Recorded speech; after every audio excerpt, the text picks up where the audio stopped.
Hey, let's go for a drive.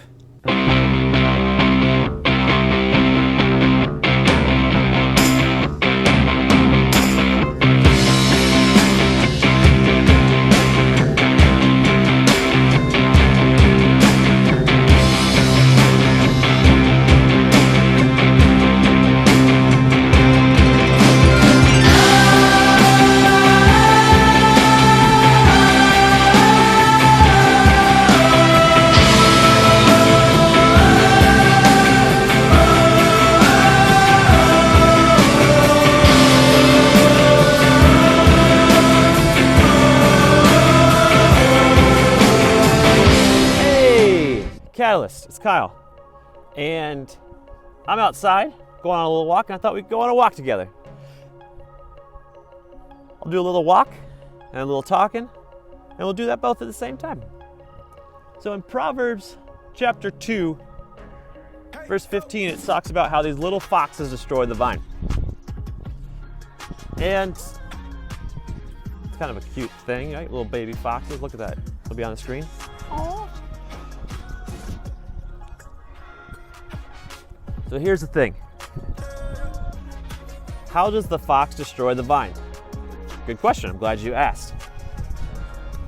What baby foxes will do is they'll actually take little bites, this little taste of a root of a specific plant. And then what will happen is that this fox, after given enough time, will take enough of these small bites that will actually kill the plant.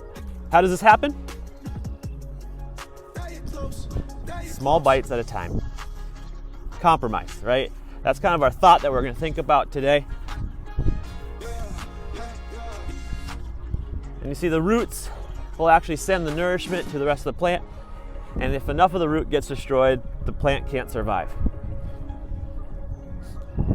And for so many, I think, Christians, this happens, that it's small little compromises, small little decisions here and there that have ended up causing so much problem, so much grief in somebody's life.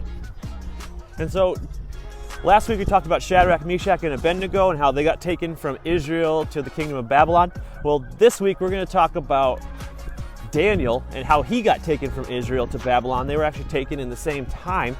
And in Daniel chapter 1, verse 8, it says, "But Daniel was determined to not defile himself by eating the food and wine given to the king. He asked the chief of staff for permission not to eat the unacceptable food." So you got Daniel. It's a loud bird. So you got Daniel here who's eating, who's offered, like literally the king is offering him the best of the best. He's offering him the best the world has to offer. And Daniel has the decision in this moment, am I going to take and have and use what the world has? Like at this moment he could be like, I could fit in more with the king.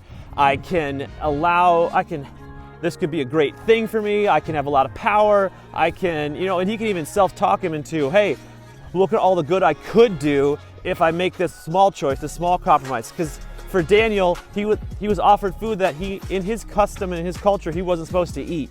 And he could have made the decision, it's just a food, it's just this little chicken wing. It's just right. Like, he could have made that decision, but instead, he said, no, I cannot defile myself. And so for days, he didn't eat. He fasted and he prayed. And the Bible talks about how because he made that decision, he looked better than everybody else. It talked about how he was smarter than the rest. You see, compromise will lead to an area, to a road that you don't want to go down. You'll do things that you never said you do. You'll go places you never thought you'd go, and your life will be like, how did I get here? Why did I get here? And it seemed like your life blew up. And I want to give you another example. In 1986, I was 2 years old. There's a space shuttle Challenger. And this space shuttle, everything was going great until 73 seconds into liftoff. You see, the space shuttle blew up. It disintegrated after 73 seconds after liftoff, 9 miles up into the sky. And what caused this major malfunction on this giant spacecraft? A small O-ring failed. It was the smallest of things, but it led to 7 deaths. And I'm wondering,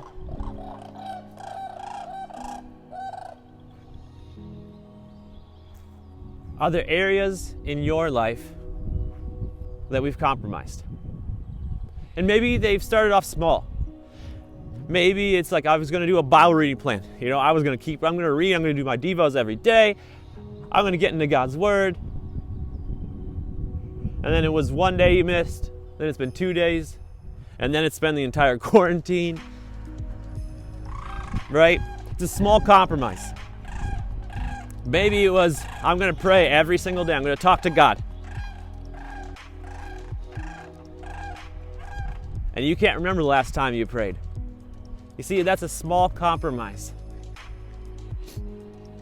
Maybe it's something you posted that you said, maybe I shouldn't post this, and you posted it anyway. Maybe you're like, should I post me wearing this outfit, or should I be posting me doing this? And you did it anyway. That's a small compromise. Maybe it was something you said in a post. And you're like, should I have said that? Should I have done that? Small compromises. You see, I would love for us, that this generation, being the generation that says, you can take the world, but give me Jesus. You can have my social media accounts, but give me Jesus. You can have all my streaks, but give me Jesus. You can have everything, but give me Jesus. You can offer me the best the world has to offer, the most fame, the most money, the most power, the most intelligence, but I don't want any of that if I don't got Jesus. And so, Catalyst, can we be the generation that says, I want Jesus over everything else? We're going to talk about more of that in our small groups, guys. Thanks. Love you all. Miss ya.